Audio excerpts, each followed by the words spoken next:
Senyum David di kursi roda, Jonathan Latumahina singgung nasib Mario Dandi CS, sebut makin nyungsep. Jonathan Latumahina mengungkapkan rasa syukur dengan kondisi David yang kian membaik.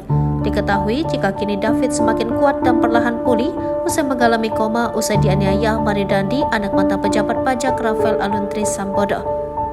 Menginformasikan kondisi David, Jonathan Latumahina pula menyinggung nasib Mario Dandi CS yang semakin terpuruk. Dilansir dari akun Twitter Siksak. Dalam unggahan tersebut, Jonathan Latumahina tampak memperlihatkan potret terkini dari David. David sendiri tampak tersenyum saat berada di kursi roda rumah sakit dengan dikelilingi beberapa petugas medis. Jonathan Latumahina lantas mengungkapkan rasa syukur atas kondisi David yang mulai pulih. Namun Jonathan menyinggung nasib Mario Dandi dan kawan-kawan yang semakin terpuruk. Pasalnya kini tak hanya Mario Dandi, kondisi ayahnya Rafael Aluntri Sambodo juga terkena imbas hingga jadi tahanan atas kasus korupsi pencucian uang.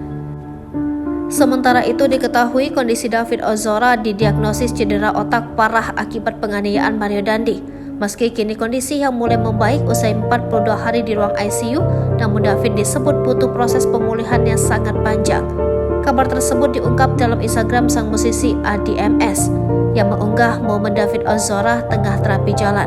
Tampak David yang dilatih berjalan dengan beberapa perawat dengan kondisi yang mulai membaik, namun David terlihat masih lemas. Tak hanya itu, dalam unggahan itu pula menyebutkan bahwa kondisi David saat ini tengah mengalami cedera otak yang sangat parah akibat penganiayaan Mario Dandi.